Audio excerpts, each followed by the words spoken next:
Stock market में आने के बाद हर इंसान की तीन ही ख्वाहिशें होती हैं।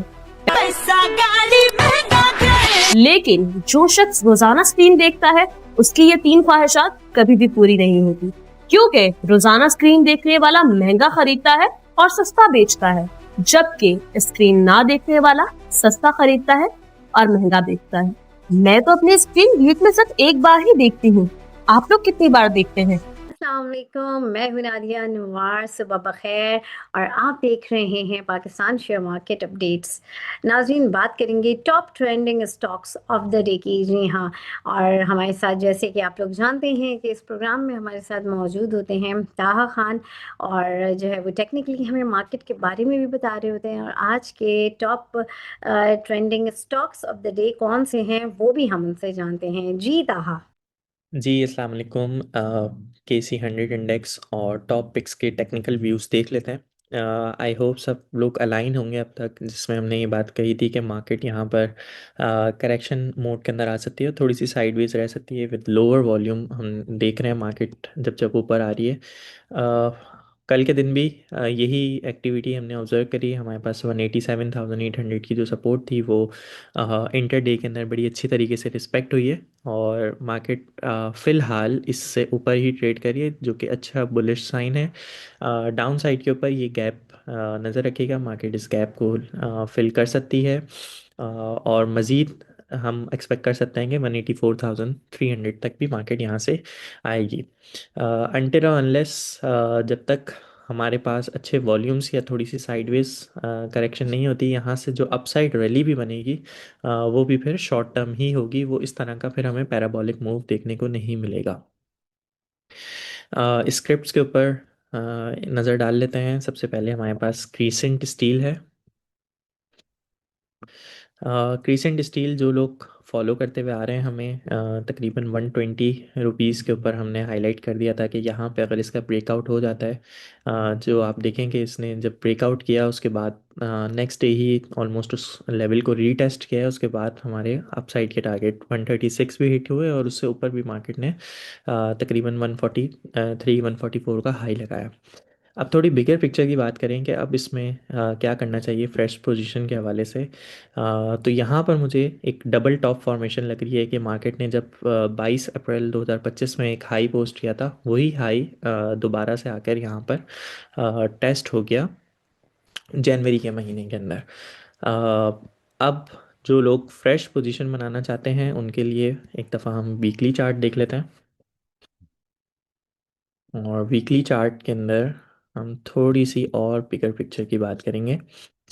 अ, जिस टाइम ये 95 रुपीज़ की रेंज के अंदर स्टक था और बिल्कुल साइडवेज मूवमेंट हो गई थी, जिसके अंदर वॉल्यूम्स भी बिल्कुल डल थे। अगर आप डाउन साइड के ऊपर वॉल्यूम्स देखेंगे बिल्कुल डल यहाँ पर वॉल्यूम्स हैं हमारे पास। उस टाइम के ऊपर ये एक अच्छी सपोर्ट थी। अगर हम वीकली टाइम फ्रेम के ऊपर देखें तो ये तकरीबन 2020-2021 के हाई लगे हुए हैं, और इन्हीं हाइज़ को आके ये वापस से रीटेस्ट कर रहा था। राइट नाउ अब ये अपने इस रेंज जो कि 95 से लेके 136 रुपीज़ तक की इसकी रेंज है, इस रेंज को के अंदर अब ट्रेड कर रहा है। और जब तक ये इससे ऊपर ब्रेक नहीं कर देता, 136 से ऊपर क्लोजिंग नहीं दे देता, तब तक हम नेक्स्ट जो जोन है या जो नेक्स्ट इसकी रेंज बन जाएगी इसी लेवल की, उसके अंदर हम एंटर नहीं होंगे। डेली के ऊपर यहाँ पर डेफिनेटली एक अच्छी रैली बनाते हुए आ रहा है, तो डेली टाइम फ्रेम के ऊपर ओवरबॉट कंडीशन के अंदर है। जो लोग एग्जिस्टिंग पोजीशन वाले हैं उन्होंने लाजमी प्रॉफिट टेकिंग कर ली होगी, जो हमने टारगेट्स बताए थे ऊपर के। अब वेट करना है 136 से ऊपर, जिस दिन डेली क्लोजिंग आ जाए नेक्स्ट टारगेट के लिए हम आई करेंगे 160 एंड 187। जो हमारा स्टॉप लॉस होगा वो हम डेली के हिसाब से रखेंगे, और 127 रुपीज़ का हमारा स्टॉप लॉस होगा जब ये ब्रेकआउट पोस्ट करेगा। अभी अगर ये नीचे आता है यहाँ से 127 रुपीज़ तक आता है, तो मेरे ख्याल से वेट करना चाहिए इसको। अभी हम अटैम्प्ट नहीं करेंगे, देखेंगे यहाँ पर किस तरह का रिएक्शन देता है, क्योंकि क्रीसेंट स्टील की पीछे जो करेक्टर रहा है वो ये रहा है कि ये थोड़ा सा टाइम लगाता है, स्पेंड करता है, उसके बाद फिर रैली मूव में कन्वर्ट होता है। नेक्स्ट है हमारे पास OGDC। ऑलराइट, ओजीडीसी जो है वो इस टाइम ये हमने पिछले 2-3 उसके अंदर भी डिस्कस किया था। एक बुलिश पैरेलल चैनल के अंदर चल रहा है हमारे पास, और चैनल का हमारे पास ऊपर एक रेजिस्टेंस बन गई है, उसी से वहाँ से करेक्शन ले रहा है। आज के दिन हाईलाइट करने का मकसद ये है कि इसके अंदर हमने देखा है कि वॉल्यूम के अंदर थोड़ी सी स्पाइक आई है with green candle.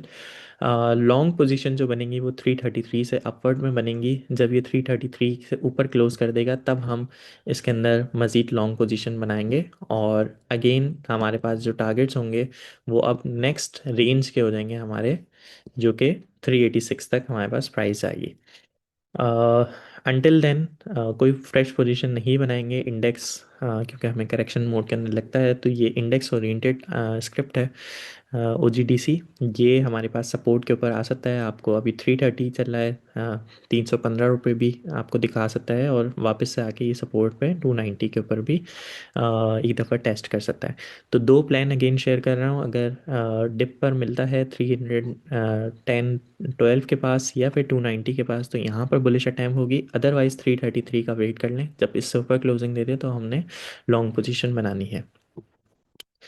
Next script है हमारे पास PRL।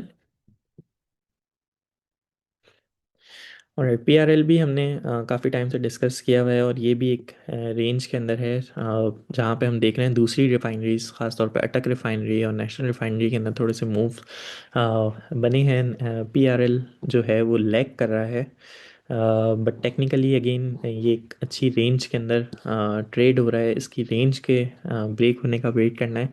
अगर कोई यहाँ पे करंट लेवल से बाय बनाना चाहता है तो उसके स्टॉप लॉस 35 के नीचे नीचे के होंगे। करंट ट्रेड जो है वो 37.6 के चल रहा है। जो लोग वेट करना चाहते हैं कि इसके अंदर हम बुलिश रैली के अंदर एंटर होंगे, तो वो 40 रुपीज़ का वेट कर लें। जब ये 40 रुपीज़ को ब्रेक कर लेगा, क्योंकि लास्ट टाइम भी ये 2 अक्टूबर एंड देन तकरीबन 21 मार्च लास्ट ईयर से ही तकरीबन ये इस रेट को ब्रेक करने में फेल हो रहा है। जैसे ये 40 को ब्रेक कर जाएगा तो ये अपने जो रीसेंट हाई लगे हुए हैं इनको जाके टेस्ट कर सकता है। तो एक क्विक रैली यहाँ से मिल सकती है, but again buy on dip करने वाले लोग पोजीशन बना सकते हैं with 35 stop loss. I hope आज का शो आपने एंजॉय किया होगा। अपने कीमती जो कमेंट्स हैं वो लाजमी वीडियो के नीचे करिएगा। इंशाल्लाह आपसे नेक्स्ट शो के अंदर मुलाकात होती है। नाज़रीन, ये थे आज के top trending stocks of the day, और इसी के साथ मुझे दीजिए इजाज़त। इंशाल्लाह आप लोगों से फिर मुलाकात होगी, तब तक के लिए अल्लाह हाफिज़।